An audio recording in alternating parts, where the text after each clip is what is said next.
Today we're going to go and build a workbench.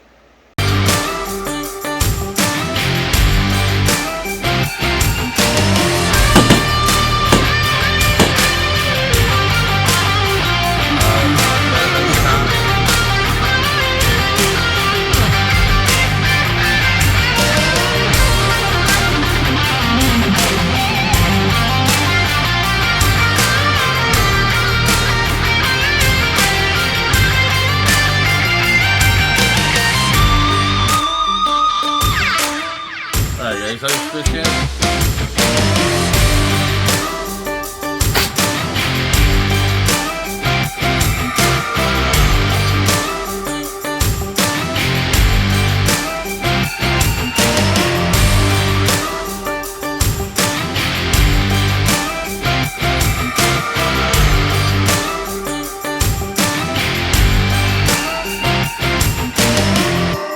Alright guys, so today we're going to go ahead and build a workbench for the new Imaginarium. As you can see, we're in a bigger area now. We built a bigger shop.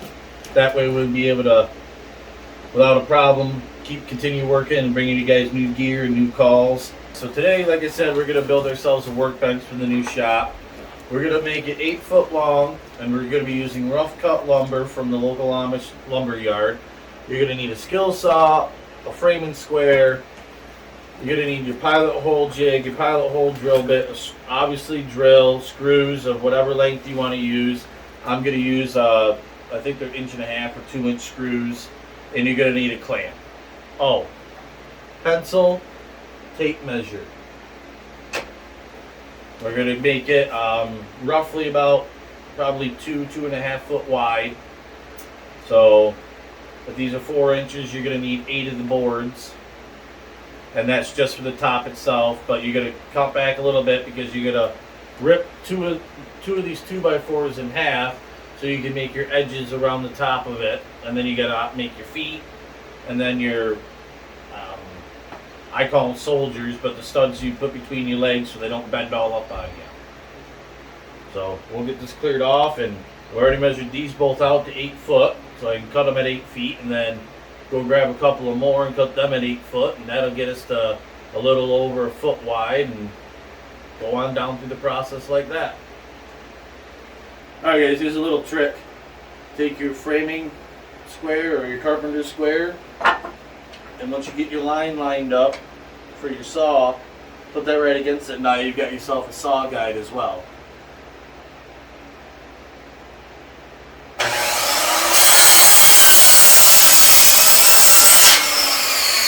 Get a nice straight cut. Save these because they might come in handy, the extra pieces you can use for your braces, or you might be able to even use them for your legs.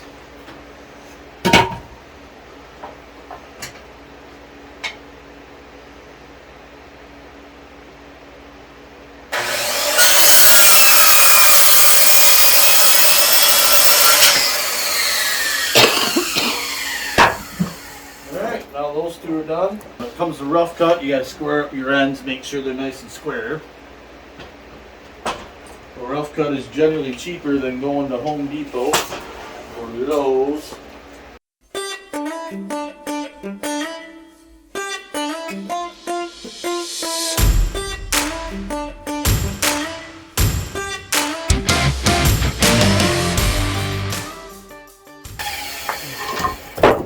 That gives us a 1'4".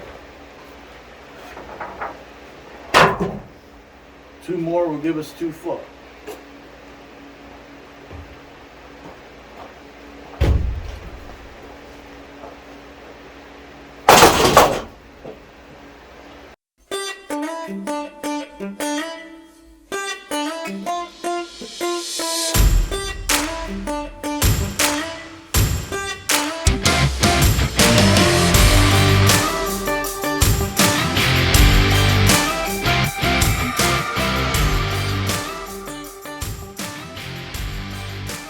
Well, that's it. That's 2 foot. The other two I got to rip down side through the middle. One for each side, and one for the ends. Alright guys, so I'm going to take the pocket hole jig and I'm going to go down through, drill my pocket holes. It's going to be a very long, drawn out process, and there ain't going to be much talking, so I'm just going to get it done. Put it on, take a clamp, get it nice and tight, clamp it down in place, take your drill, put it in till it meets up with the wood.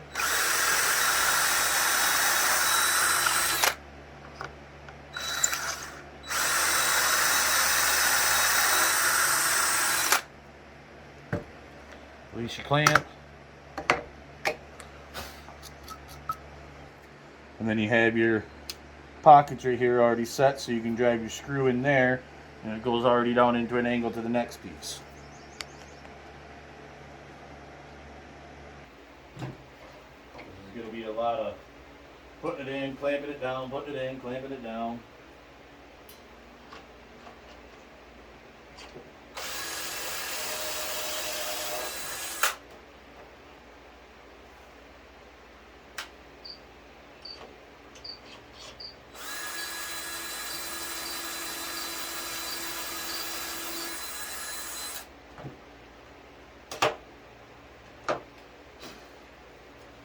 One set of pocket holes, and here's the rest.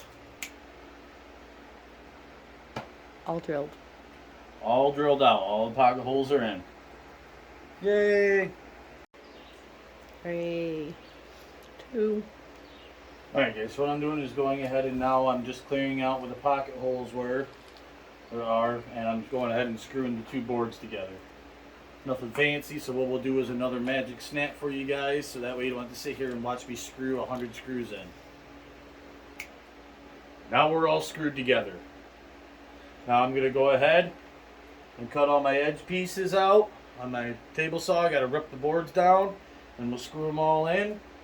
And by that, when we're done with that, we'll be able to flip it over and it'll be A-OK. Alright guys, so I got to rip the 2x4s down. I got other ones outside, but I just grabbed this one for the two ends. So I can make my end cap here, my end cap down there, and the two long border pieces for the top of the table. Now, I've said it in past videos, my table saw is not the most safety-oriented table saw. But there's nothing I can do about that besides spend more money and get one, and I don't want to. I'm safe enough that I know how to use my table saw right. So what I did is went ahead and took 3 scrap pieces of the rough cut 2x4 I had. I took 2 pieces and made a fence, cutting fences. I measured them out with this 2x4. Now you don't want it sucked in super tight against it. You want it to just have just that Texas slight of play, because when you're working with rough cut, it's not all going to be perfect. There might be a little bow in it, and it's just how rough cut is. But when the project's all said and done, you can fix all that stuff with sanding, planing, anything like that. Like if I had a nice big planer, I could throw this bad boy through a planer and it'd be perfectly flat. But that'll happen after I get done sanding. Now when you first put your tabletop together, you will notice that there'll be some flex in there if you use smaller screws like I did. Well, the end caps you're going to put on is going to stop that flex, because it's hard. Just like when you're building. If you're building a ceiling or a wall or a joist, you don't put your 2x4s this way because they'll bend. You put them this way because they won't. You got the 4 inches that won't bend. If you understand what I'm saying. Now on the end, it's going to be like that too. There's going to be the 2 inches vertically instead of horizontally. That makes sense. Does to me. But this is, I'm teaching you guys how I'm doing this, so you guys got a couple hours on a weekend and you've already got some 2x4s laying around, you go for it. So I'm going to go ahead and do it. It's going to get loud, but the producers told me that we will be putting music over this so you guys won't have to hear it.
Alright guys, so we went ahead with the border on.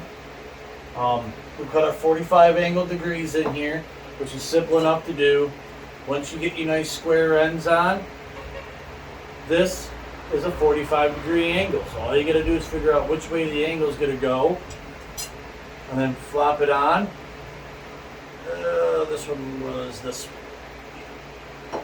like this, for this angle right here, 45. You do that around, they all meet up together, and now this tabletop is good and sturdy. We're still staring at the bottom of it, as you can see the pocket holes.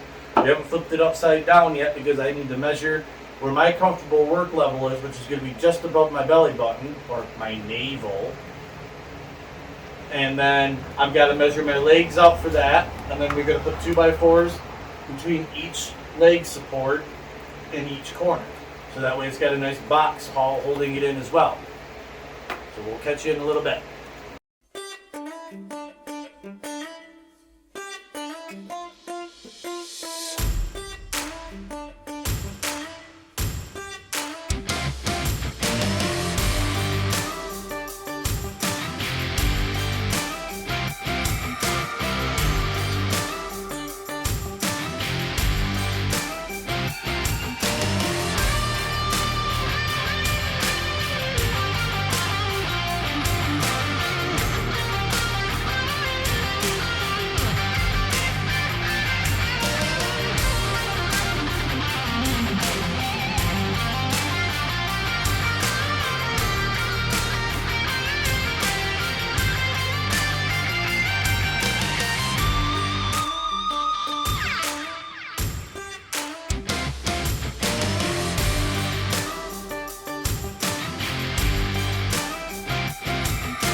Huh?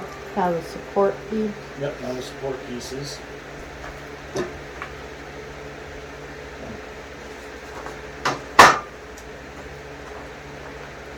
Now,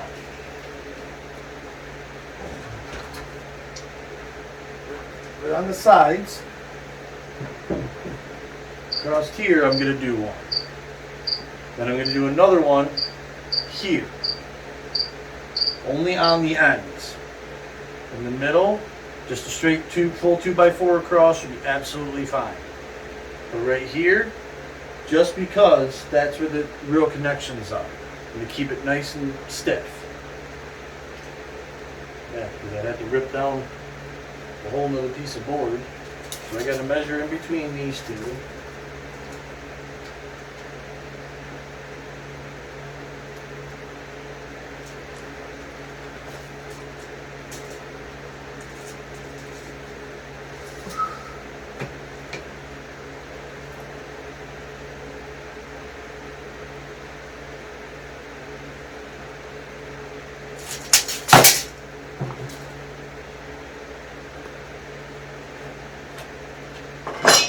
Double check it, just to make sure.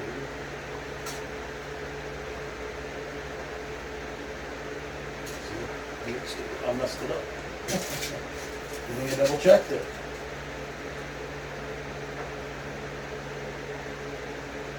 Now you're measuring in between the boards? Huh?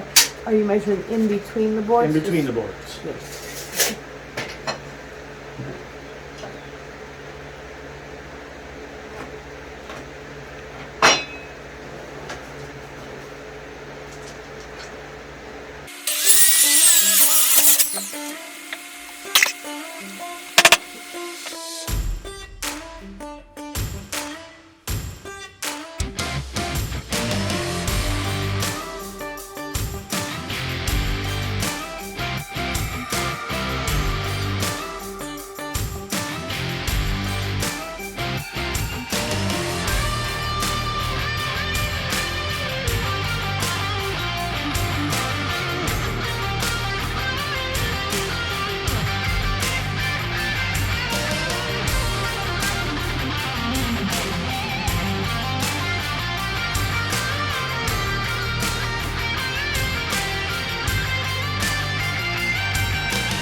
Now, as much as I wish that this board right here was long enough, it's not.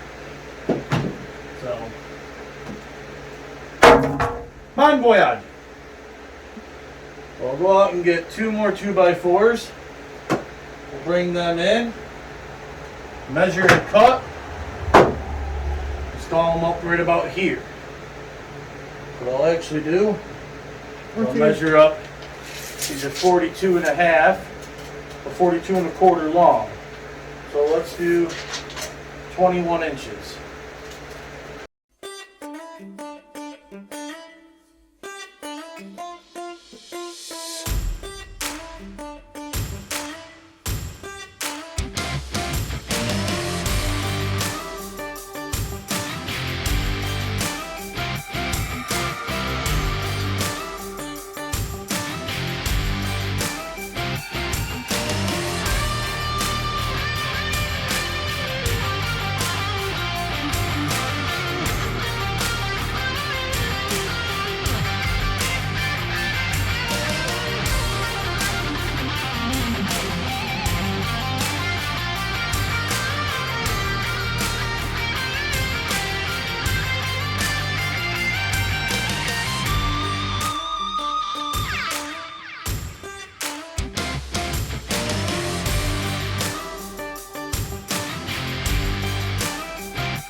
Alright guys, so what I did is just went ahead and I cut the legs out like I said, and then I did the center support between the legs uprights.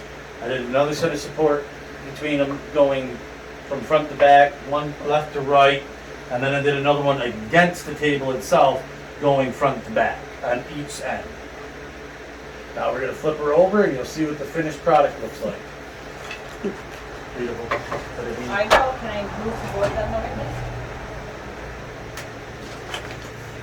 Put it right, sit it right on the table for a second. Yeah, but the way this one was, there we go. Yeah.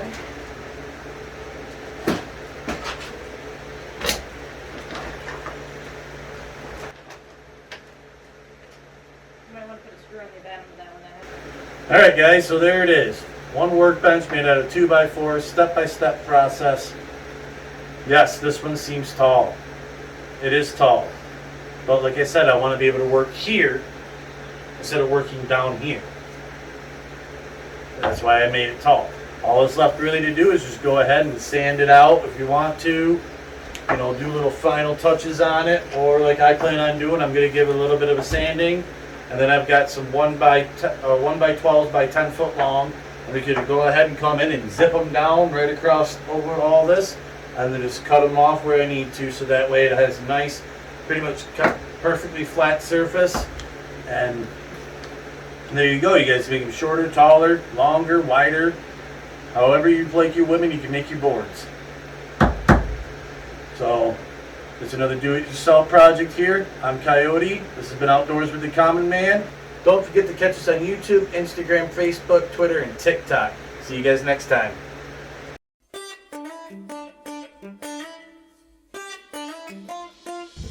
Here at Outdoors with the Common Man, we not only hunt, but we make all of our own gear as well.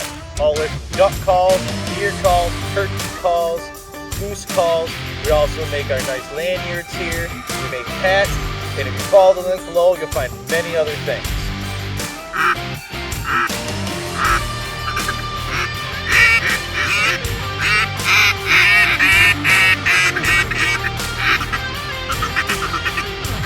Hey, where's all the hens at? Yes, they do work then. Yes, they do. Side effects may include successful hunts, the urge to buy more gear, the urge to hunt more, annoying your significant other.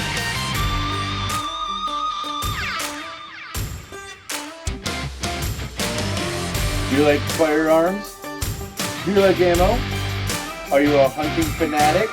How about custom-made gear? Well, come on into Worthington's Gun Shop. Hey folks, And the only place where you can find custom-made OCM gear. Then use your helping ass. Be polite. See? Fuck off. Okay. That's not my problem. 2, I'll beat him up, Krista. 1. Don't forget to catch us on Fuck.